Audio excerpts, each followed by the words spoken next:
Isaías 55, capítulo 55, versículo 8 y 9 de Isaías. Leo con la bendición del Padre, del Hijo y del Espíritu Santo para todos ustedes. Dice así: porque mis pensamientos no son vuestros pensamientos, ni vuestros caminos mis caminos, dijo Jehová. Como son más altos los cielos que la tierra, así son mis caminos más altos que vuestros caminos, y mis pensamientos más que vuestros pensamientos. Bendito el Señor. Señor Jesús, yo oro en este momento que por gracia y misericordia tú hables a cada uno de nuestros corazones, Señor Jesús, y que en este tiempo de predicar la palabra recibamos, Señor, fe para creer que tú sigues siendo Dios, que tú puedes obrar a favor de los que te buscan. Ayúdame, Señor, en este momento. En nombre de Jesús, amén y amén. Bien, mis queridos, quiero hablar en esta pequeña reflexión de la palabra bajo la pregunta, ¿por qué a mí? ¿Por qué a mí? Esa suele ser la pregunta que nos formulamos, ¿verdad? En momentos de crisis. Es una pregunta repetitiva, acusadora y tentadora cuando vienen pruebas a nuestra vida. Y es una pregunta que todos sin excepción nos hemos formulado y que sin lugar a dudas nos lleva a lugares peligrosos, hablando en el sentido espiritual. Y digo que la pregunta ¿por qué a mí? Es la pregunta más repetitiva, acusadora y tentadora por tres razones. La primera, repetitiva, porque hasta que nosotros no vemos con claridad el propósito de la prueba, el propósito de ese desierto, es una pregunta que va a estar presente todo el tiempo en nuestra mente. En algunas ocasiones logra robarnos la paz, el gozo, y en otras más extremas intenta robar nuestra fe. Segundo lugar, ¿por qué a mí? Es una pregunta acusadora. Porque en la búsqueda de respuestas o explicaciones de lo que nos está sucediendo o de lo que nos ha sucedido, es donde hacemos supuestos, cálculos, conjeturas, y lo peor de todo es que ninguna de esos cálculos, conjeturas, supuestos nos llevan a un lado, a una resolución. Finalmente, nada de lo que digamos evitará lo que estamos viviendo o lo que hemos vivido. Pero sin embargo estamos ahí, y si hubiera llegado un minuto antes, si hubiera salido de mi casa antes, o si no hubiera salido, pero si me hubieran ayudado. Bueno, mira, nada de esas conjeturas va a resolver la prueba en la que estamos. Por eso el por qué a mí muchas veces se convierte en una pregunta acusadora sin resolución. En tercer lugar, no se preocupe, voy muy rápido, pero esto va a quedar grabado para que cada uno lo vuelva a escuchar. Tercero, ¿por qué a mí? Es una pregunta tentadora, porque es una forma increíblemente de reclamarle a Dios, de protestarle a Dios, de poner en tela de juicio la bondad y la misericordia de Dios. Y esta característica de la pregunta ¿por qué a mí? Es la más peligrosa. Satanás lo sabe. Eso nos lanza a la mente como un dardo encendido en medio de la prueba continuamente esa pregunta. ¿Por qué a mí? ¿Por qué si Dios es bueno? ¿Por qué si Dios me ama? ¿Por qué a mí si se supone que soy su hijo? ¿Por qué a mí si Dios conoce mi integridad? ¿Por qué a mí y no a otro o a otros más malos? ¿Por qué esta enfermedad? ¿Por qué este accidente? ¿Por qué me despiden a mí y no a otro? ¿Por qué me bajan el sueldo a mí y no a otro? En fin, son muchas las razones que podemos encontrar para preguntar por qué a mí y de alguna manera juzgar los designios de Dios. Hay que tener mucho cuidado cuando nos llegue la prueba y nos preguntemos ¿por qué a mí? Pues quiero hablar de tres razones por las que Dios nos permite pasar por donde pasamos. Por eso cuando venga la pregunta nuevamente, porque sin lugar a dudas como humanos en esta carrera pasaremos por pruebas, pasaremos por crisis, pasaremos por tiempos difíciles. Pero cuando venga esa pregunta, ¿por qué a mí? Debes recordar que Dios está permitiendo en tu vida ese proceso, primero, para purificarte. Salmos 66, 10. Es un pasaje muy lindo. Dice el Salmo 66, 10. Porque tú nos probaste, oh Dios, nos ensayaste, gloria a Dios, como se afina la plata. porque tú nos probaste, oh Dios, nos ensayaste cómo se afina la plata.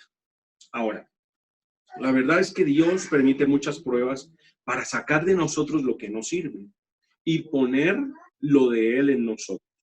Hay cosas que nosotros consideramos como buenas, pero realmente no están en el plan de Dios, porque son malas.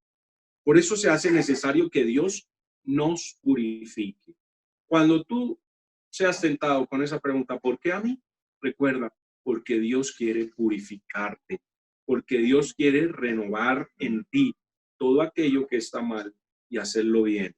Proverbios 17:3 dice la palabra: el crisol para la plata y la hornaza para el oro, pero Jehová prueba los corazones. Es decir, el Señor nos pasa por las pruebas para purificar nuestros corazones, para probar nuestros corazones. Pero también dice Isaías capítulo 48, versículo 10. He aquí te he purificado y no como a plata, te he escogido en horno de aflicción. Te he purificado y no como a plata, te he escogido en horno de aflicción. Así que, aunque nosotros no querramos, pasar por allí va a ser muy necesario para dar una medida, para dar un tamaño, para dar una forma que agrade al Señor. Entonces, Dios prueba nuestros corazones porque sabe que a través de la aflicción surge un efecto de purificación en nuestro interior. ¿Por qué a mí? Bueno, porque Dios necesita purificarnos más. Él necesita santificarnos más. Aunque pensemos que ya no necesitamos más, eso realmente no depende de nuestro conocimiento, no depende de nosotros, sino de Dios, que nos conoce y sabe de qué cosas tenemos necesidad. Entonces, cuando venga esa pregunta, ¿por qué a mí? Número uno, recuerda, porque Dios quiere purificarte aún mucho más. Número dos, ¿por qué a mí? Bueno, porque Dios quiere salvarte a ti y a los que te rodean. En Hechos capítulo 14, versículo 22, encontramos algo bien especial expresado por el apóstol Pablo. Dice Hechos 14, 22, confirmando los ánimos de los discípulos, exhortándoles a que permaneciesen en la fe y diciéndoles: es necesario que a través de muchas tribulaciones entremos en el reino de Dios. ¿Cuál es el contexto de este versículo? Mira, el apóstol Pablo, junto con su compañero de viaje misionero Bernabé, están concluyendo el primer viaje, lo que se conoce como el primer viaje misionero del apóstol Pablo. Y es un viaje donde el Señor hizo muchos milagros, pero lo más relevante es que establecieron iglesias por donde quiera que iban. Tal vez el que no conoce la historia de la iglesia piensa que fundar iglesia o levantar iglesias es como poner un negocio en una esquina muy concurrida. Cualquiera diría, no, aquí, ¿verdad? Voy a hacer el negocio, voy a triunfar, simplemente es que la gente pase y compre. Pero no es hacer iglesia o levantar iglesia, no es algo sencillo. Por eso hay que tener mucho cuidado cuando se habla de verdad de manera rápida.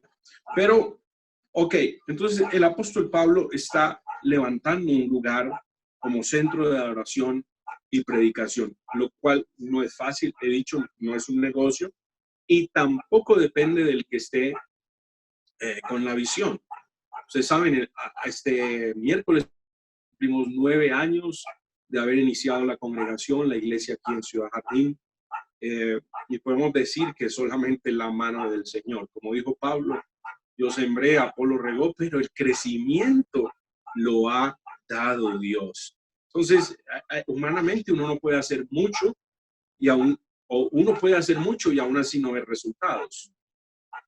Hoy en el culto de testimonio les testifico de la gracia de Dios para con nosotros, que hoy después de 9 años esté consolidada una congregación. La iglesia de Ciudad Jardín Norte hace 9 años no existía, pero existe hoy, es solo por el favor, es solo por la gracia, es solo por la misericordia de Dios. Mira, es, es algo que tenemos que hacer continuamente. No es el mérito del pastor, el mérito de la esposa, ni la familia, ni de los líderes. Es la gracia de Dios sobre nosotros. Así que si hay un milagro que hoy podemos testificar, es que después de 9 años hay iglesia en Ciudad Jardín Norte. Ahora, en ese contexto donde el apóstol Pablo y Bernabé están fundando iglesias, en ese viaje misionero, lo cual no es trabajo fácil y sencillo, vamos a leer el versículo 1. Dice que aconteció en Iconio que entraron juntos en la sinagoga de los judíos y hablaron de tal manera que creyó una gran multitud de judíos y asimismo de griegos. Mas los judíos que no creían excitaron y corrompieron los ánimos de los gentiles contra los hermanos. Por tanto, se detuvieron allí mucho tiempo, hablando con denuedo, confiados en el Señor, el cual daba testimonio a la palabra de su gracia, concediendo que se hiciesen por la mano de ellos, por las manos de ellos, señales y prodigios. Y la gente de la ciudad estaba dividida. Unos estaban con los judíos y otros con los apóstoles. Pero cuando los judíos y los gentiles, juntamente con sus gobernantes, se lanzaron a afrentarlos y apedrearlos, habiéndolo sabido, huyeron a Listra y Derbe, ciudades de Licaonia y a toda la región circunvecina, y allí predicaban el evangelio. Mira, con todo y que era el propósito de Dios, con todo y que eran hombres de oración, ungidos, santos, había, ¿verdad?, una oposición muy grande para llevar a cabo la obra. Entonces no es fácil, habrá oposición y persecución. Y Dios lo estaba permitiendo con un propósito. ¿Cuál era su propósito? Para salvación de muchos. Verso 8 de Hechos 14 dice, y cierto hombre de Listra estaba sentado, imposibilitado de los pies, cojo de nacimiento, que jamás había andado. Este oyó hablar a Pablo, el cual, fijando en él sus ojos y viendo que tenía fe para ser sanado, dijo a gran voz, levántate derecho sobre tus pies. Él saltó y anduvo. Entonces la gente, visto lo que Pablo había hecho, alzó la voz diciendo en lengua licaónica, dioses bajo la semejanza de hombres han descendido a nosotros. Y a Bernabé llamaban Júpiter y a Pablo Mercurio, porque este era el que llevaba la palabra. Y el sacerdote de Júpiter, cuyo templo estaba frente a la ciudad, trajo toros y guirnaldas delante de las puertas, y juntamente con la muchedumbre quería ofrecer sacrificios. Cuando lo oyeron los apóstoles Bernabé y Pablo, rasgaron sus ropas y se lanzaron entre la multitud dando voces y diciendo, varones, ¿por qué hacéis esto? Nosotros también somos hombres semejantes a vosotros, que os anunciamos que de estas vanidades os convirtáis al Dios vivo, que hizo el cielo y la tierra y el mar y todo lo que en ellos hay. En las edades pasadas, Él ha dejado a todas las gentes andar en sus propios caminos. Si bien no se dejó a sí mismo sin testimonio haciendo bien, dándonos lluvias del cielo y tiempos fructíferos, llenando de sustento y de alegría nuestros corazones. Y diciendo estas cosas, difícilmente lograron impedir que la multitud les ofreciese sacrificio. Mira, Dios nos está usando. Me estoy tomando un tiempito porque a veces ni leemos la Biblia en 3 semanas. Entonces no se preocupe porque estoy leyendo la Biblia un poco extensa. Dios está usándoles como canales de bendición y está salvando a muchos, está sanando a muchos, está liberando a muchos. Pero de repente sucede lo inesperado. ¿Y qué es lo inesperado? Que en medio del mensaje, dice el versículo 19, entonces vinieron unos judíos de Antioquía y de Iconio que persuadieron a la multitud y habiendo apedreado a Pablo, le arrastraron fuera de la ciudad pensando que estaba muerto.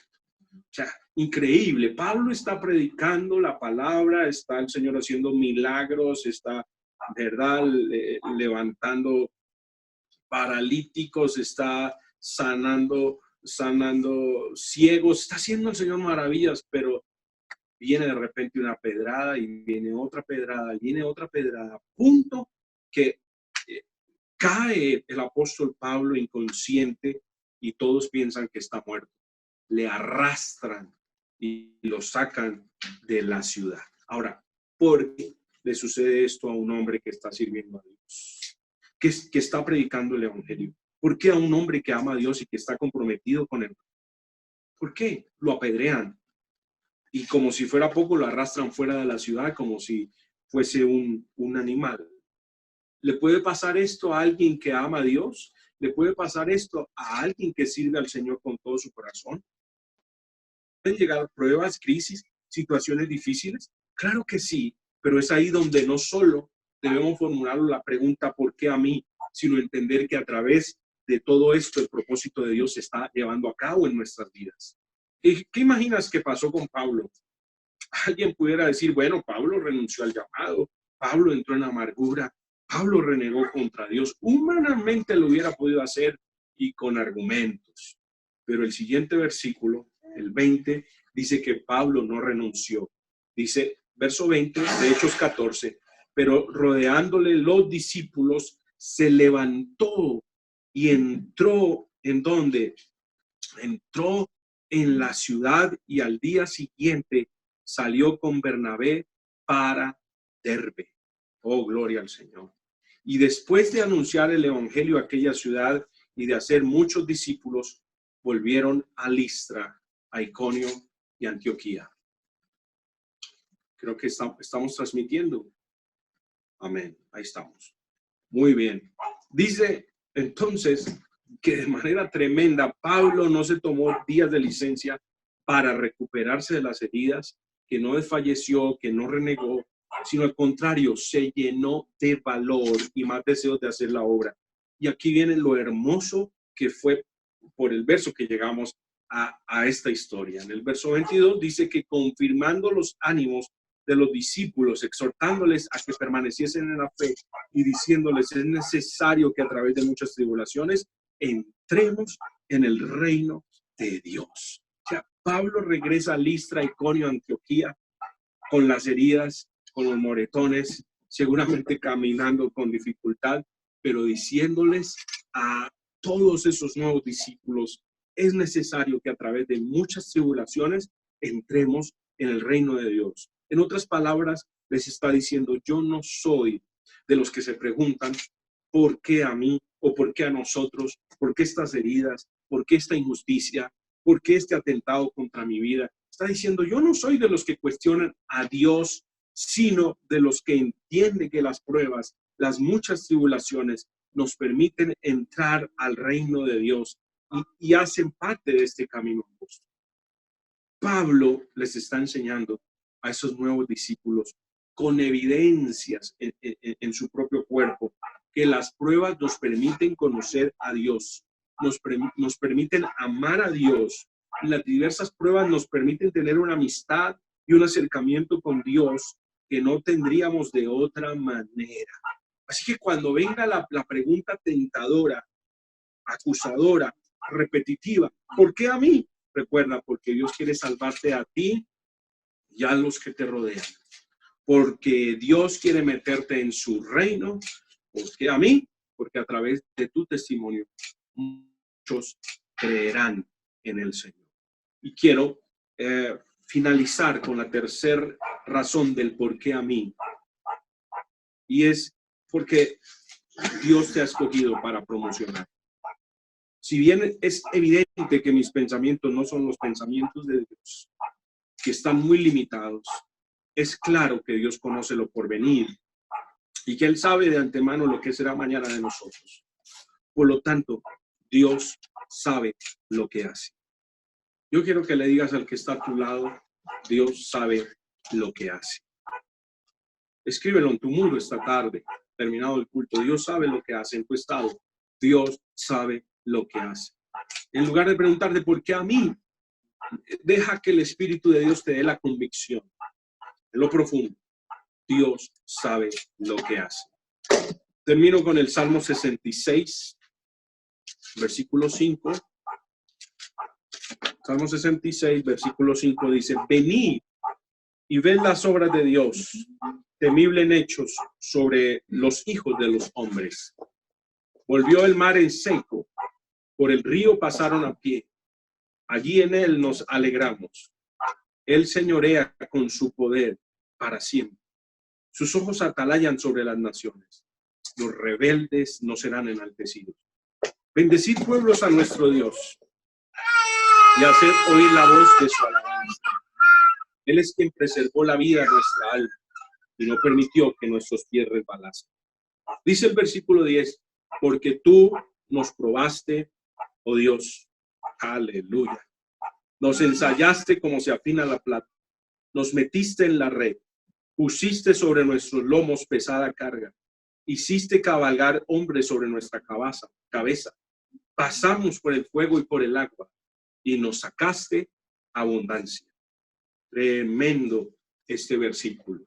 Gloria al Señor. Oye, amado, quiero decirte, eso que estás pasando no es para muerte, sino para vida. Esa prueba que estás enfrentando, Dios la está permitiendo para promocionarte a un nuevo nivel de revelación de Él. Eso no es tiempo de renegar ni de caer en tentación. Es que no hay otro camino. Si quieres conocer a Dios, necesariamente serás probado. ¿Por qué a ti? Porque Dios quiere purificarte. Porque Dios quiere salvarte a ti y a los que están contigo. Y finalmente, porque Dios quiere promocionarte. Aleluya. Recuerda esta palabra tremenda. Pasamos por el fuego y por el agua y nos sacaste abundancia. Así que es tiempo de fortalecernos en el Señor, de creer y veremos grandes maravillas.